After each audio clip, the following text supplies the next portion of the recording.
अस्सलाम वालेकुम क्लास। आज हम लोगों का जो टॉपिक है, जो डिस्कशन ऑफ टॉपिक है, वो है मेमो राइटिंग। मे बी आप इस वर्ड से फेमिलियर हों या आपको कुछ आइडिया हो कि मेमो क्या होता है। Firstly I would like to recall the previous topics which are considered to be the official documents. First was CV, second was resume, and the letter would be considered also as a official document. But letter में क्या होता है कि letter में आपने greet करना होता है, मींस आपने विद इन ऑर्गेनाइजेशन और अदर द ऑर्गेनाइजेशन एक्सटर्नली आपने कुछ ना कुछ अपना इंफॉर्मेशन देना होता है या कुछ भी आपने रिस्पॉन्ड लेना होता है, तो आप लेटर लिखते हैं। सेकेंड थिंग, मेमो क्या है? मेमो कॉमनली आपने अपने सेल फ़ोन की ऐप में भी देखा होगा कि मेमो नोट होता है वहाँ पे।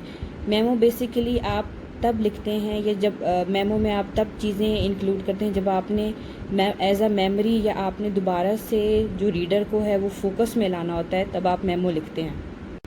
सेकेंडली, मेमो एक शॉर्ट वर्ड है जिसका कंप्लीट नेम मेमोरेंडम है। ये आप विद इन ऑर्गेनाइजेशन लिखते हैं।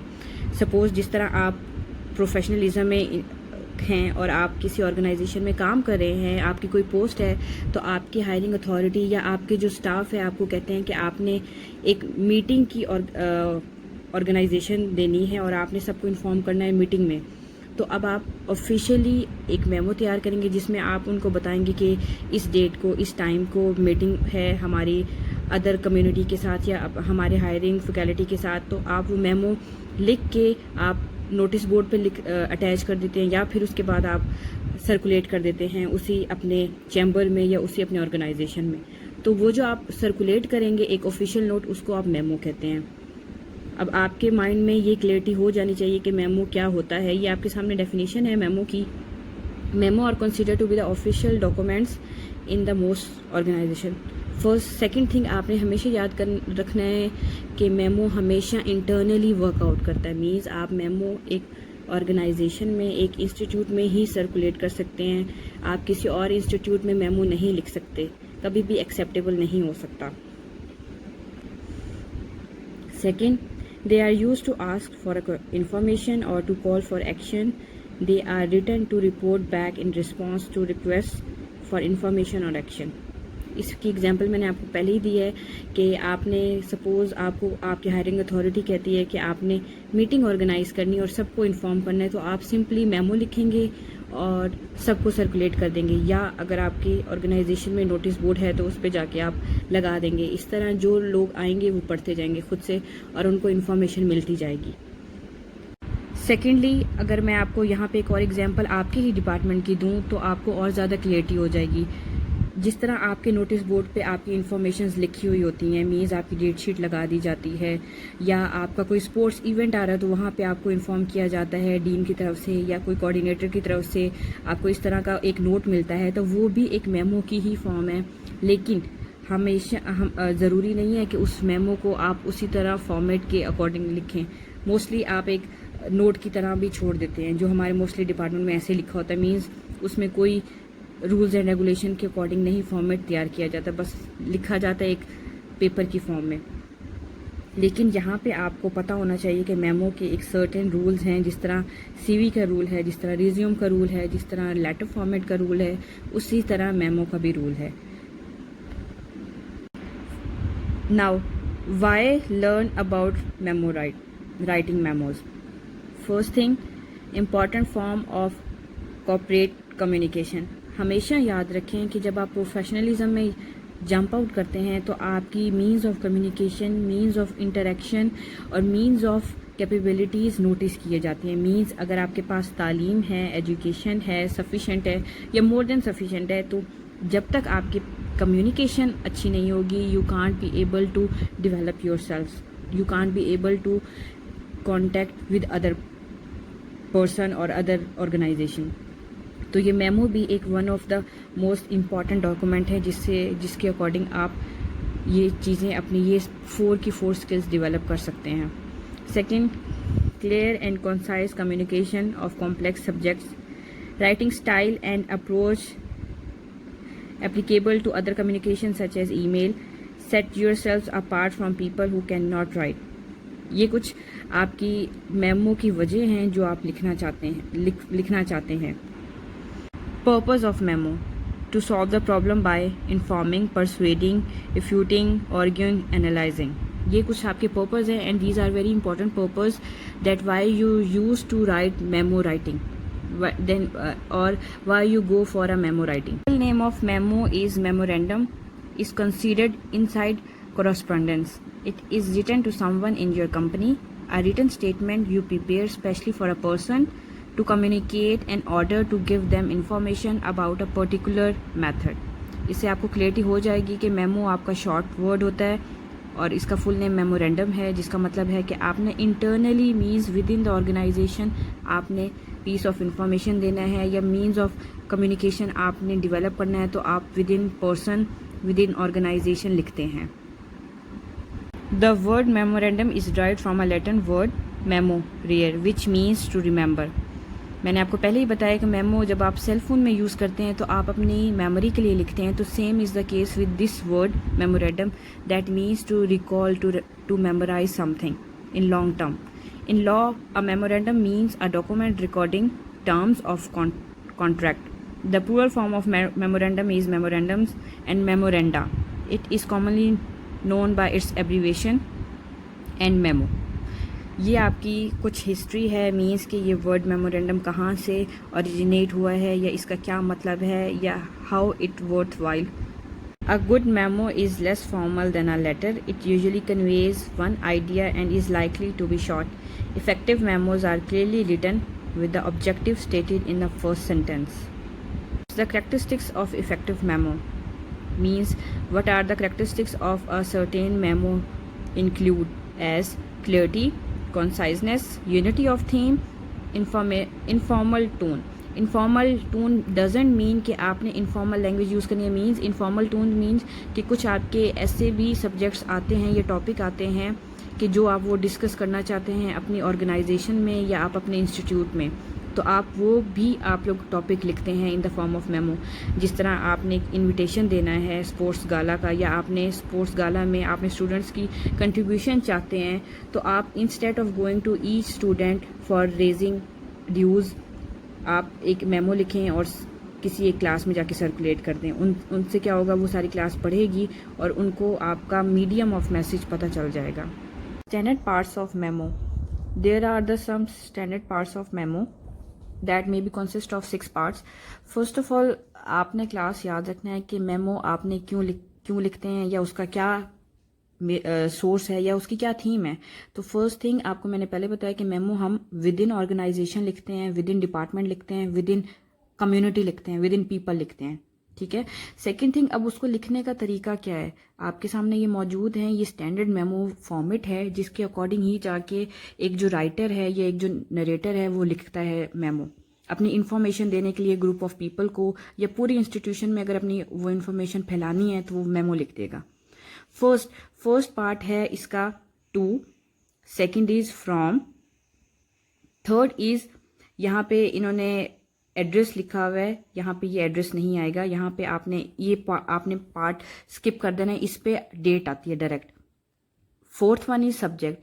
ये सेम सब्जेक्ट वो लेटर की तरह ही है कि लेटर में जिस तरह आप पूरी एक टॉपिक लिखते हैं अपना, मीन्स आपका जो टॉपिक ऑफ द लेटर है जो आप वो लिखते थे वहाँ पे वैसे लिखना है, और यहाँ पे भी सेम वैसे ही लिखना है कि आपने अपना टॉपिक लिखना है। सपोज आपके सामने अगर मैं कहूँ कि आपने एक ट्रिप का विजिट बताना है अपनी पूरी ऑडियंस को या अपनी पूरी क्लास फैकल्टी को, क्लास को, कि आपका एक सजेशन है कि हमने ट्रिप लेके जाना है, तो आप सब्जेक्ट पे यहाँ पे लिखेंगे विजिट टू अ ट्रिप, या आप कह सकते हैं 1 डे ट्रिप। उसके बाद उसके नीचे आप body of memo as it is इसी तरह ही स्टार्ट करेंगे जैसे ये बना हुआ है।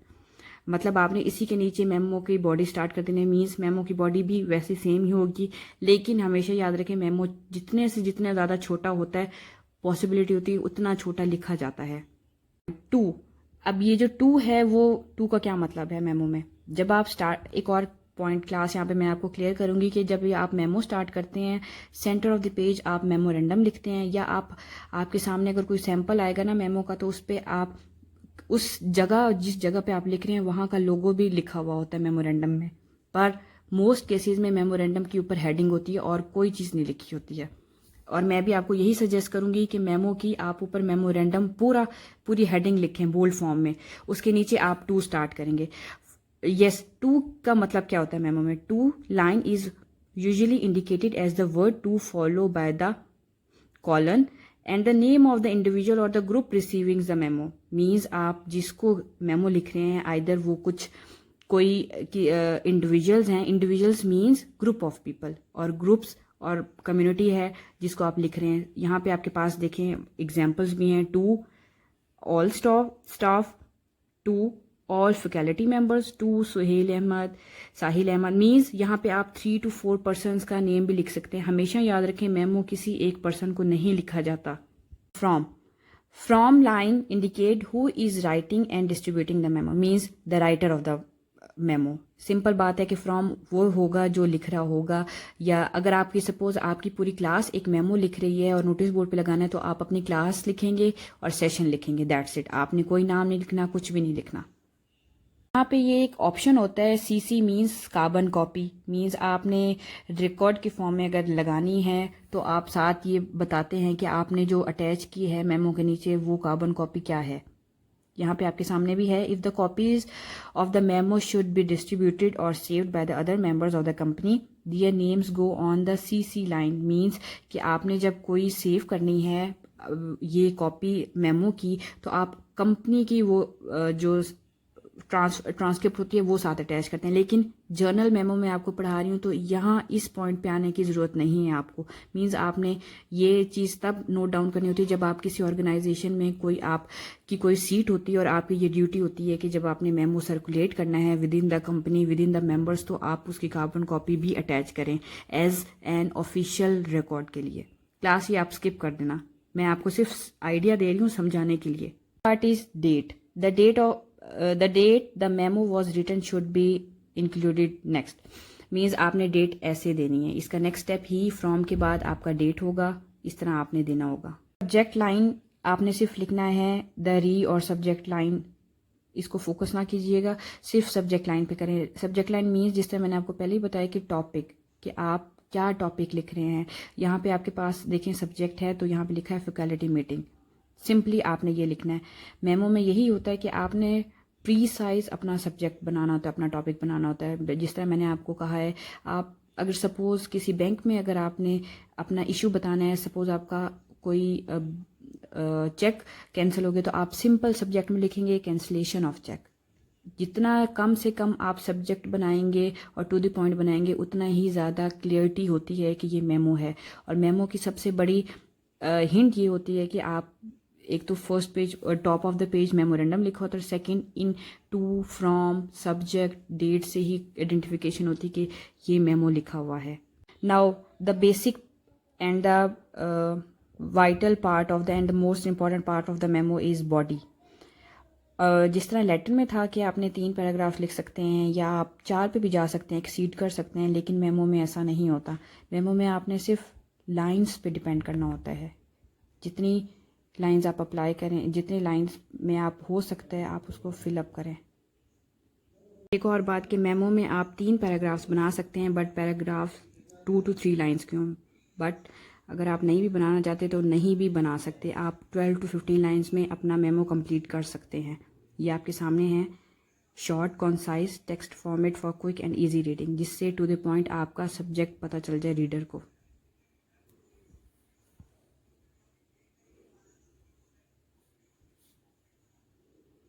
तरह आपके सामने है कि बॉडी ऑफ मेमो जितनी कॉन्साइज, जितनी ब्रीफ स्टेटमेंट पे नरेट की होगी उतने ही ज़्यादा क्विक रिस्पॉन्स आपको मिलेगा through your memo writing. Second thing, अब आपने बॉडी नरेट कर ली है पूरी, मीन्स आपने उसमें डिस्क्राइब कर लिया, एक्सप्लेन कर लिया, डिस्कस कर लिया अपना central idea of the memo. उसके बाद लास्ट स्टेप आपका होगा how to close the memo. कभी भी ऐसा नहीं होता कि आप जब कोई ऑफिशियल डॉक्यूमेंट लिखते हैं या कुछ भी ऑफिशियली आपने ग्रीट करना होता है किसी से तो आप ऐसे उसको ओपन छोड़ें। उसके लिए कुछ क्लोजिंग रिमार्क्स होते हैं, कुछ ना कुछ उसका एंडिंग पॉइंट आता है। And ending point should be like that कि आपने क्लोजिंग में आपने जस्ट अपना सिग्नेचर यूज़ कर सकते हैं। यहाँ पे आपके सामने लिखा हुआ है डू नॉट यूज सिंसियरली और अदर लेटर लाइक एंडिंग। यहाँ पे लेटर की तरह इस तरह एंडिंग नहीं होता, जस्ट आपने सिग्नेचर करने होते हैं। अगर एक पर्सन लिख रहा है या अगर आपको कोई ग्रुप ऑफ द कम्युनिटी आप लिख रहे हैं और आपने आगे रिप्रेजेंट करना है, तो आप अपनी क्लास का नाम लिखेंगे दोबारा से। या अगर आपके कोई स्टैम्प है या कुछ भी ऐसी चीज़ है जिससे आपकी ह्यूज आइडेंटिफिकेशन हो, कलेक्टिव आइडेंटिफिकेशन हो, तो आप वो लिखेंगे। मैं बार बार आपको दोबारा से बता रही हूँ कि क्लोजिंग में जस्ट आपने सिग्नेचर करना है और कुछ नहीं करना। लेकिन यहाँ पे देखें, फॉर एग्जांपल मैं आपके पास ये चीज़ आई हुई है कि please send your recommendation to me by October that.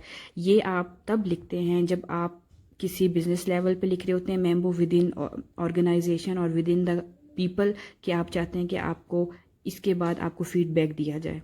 वरना सिंपल आप सिग्नेचर में एंड करते हैं।